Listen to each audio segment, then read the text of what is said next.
really doesn't matter. And probably will make way more money. Because in Nashville, they say there's no money above the Fred. Very well be true. And I heard a story about, I think it was Ron Carter or Ray Brown, two of the greatest of the greatest stand-up players, who would implore their students never to move out of the first position. Just stay here as long as you can. Forget about all this up here and stay down there. And when I practice, sometimes I do that. I'll just stick down there.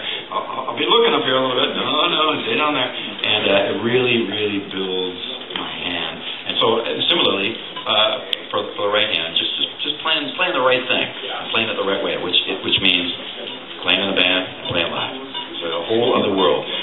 Your priorities will come so much in line when you get up on stage the first time. I know a lot of you guys already play, you already know this, but maybe young guys don't particularly.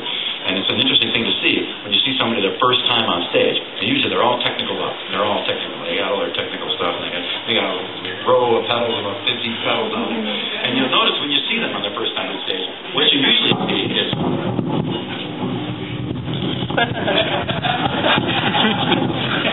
you hear that sound. And the next gig you see one fire song, and that's it. You'll also see another thing that drives me nuts. You'll see guys playing. Step on the pedals while they're playing.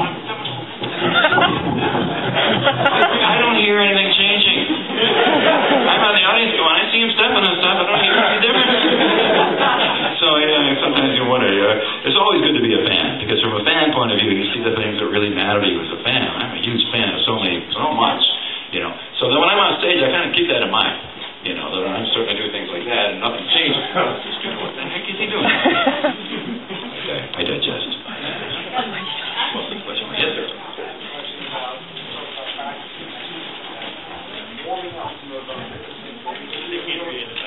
Warming up. Yeah. Your fingers. And did you enjoy the shredneck I gave you in Germany? Yeah, I remember that.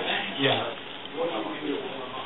Well, this gentleman, he makes a shredneck with just a neck with the strings on it, frets. So you sit there and just go like that and warm up. It's kind of a cool thing, because I don't always recommend people, squeezing the squeezy things and the spring things. I'd rather do it on a real instrument. But when I'm in the car on the 405 freeway in Los Angeles, I'm stuck in rush hour traffic. That is real handy. But yeah, I do a lot of warming up, and I just try to build my hands. But the good thing is when I'm actually playing live and I'm performing, we're doing. Because in the old days, we did, in the Tallis days, in the early Tallis days, we did 3 complete shows in one day. You just drive there, set up, play the show, tear down, pack the gear, drive to the next show, unpack it, set it up, play the show, ad infinitum, 3 times in one day. One time we did 21 nights in a row. And that's with no monitors, singing Three Dark Night, Crosby, Stills and Nash, Beatles, all big harmony songs all over the place. No monitors, and so by the end of that, your hands were in such shape that you could, I'll get that coconut open for you, no problem. So all that stuff builds up, and again, I hate to sound like a broken record, but it's that live thing that really brings it about. So when I can't do live, I do all kinds of things to try and keep it there. I'll go up sometimes, I'll sit outside on a nice night in Los Angeles with a little tiny amp and just pound it hard. Sometimes I used to take a bass and tune it up a step and raise the action, put an extra heavy set of strings on there, and just pound it. I don't know if any of these things ever really helped, but in my mind they did. So, and sure enough, the first gig you play is always, your hands are never strong enough, no matter how hard you did. And you're hitting it so hard that I always see little pieces of skin falling off. As a matter of fact, on the little shelf here, little flakes of skin land and make little snowdrifts. I brush them on the skin, and the holes get in my finger. Eventually, this one here from playing, I'll get that hole, and then it'll wear through the callus. And that's fantastic. That's all right. That's unbelievable.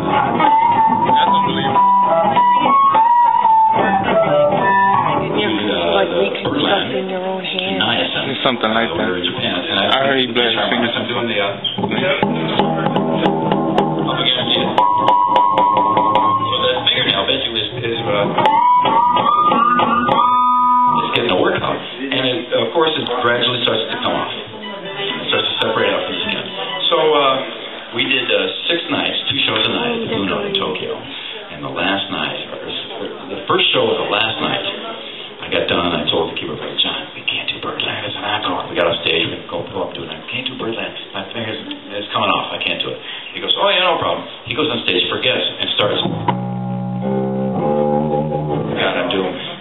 did it anyway, but I got off stage. Fortunately, I had some super glue. Pulled the finger apart, dropped it in, squoze, which is the past tense of squeeze, I believe. Squoze it back together, and I got it. So, a little super glue will help in that situation. That's crazy. All right, yes, sir. How do you hook up with the BX3 tour? Well, Sheehan had an idea to have 3 bass players play, since he was always associated with that guitar player guy with a G whatever, G3, so he thought, why not a B3?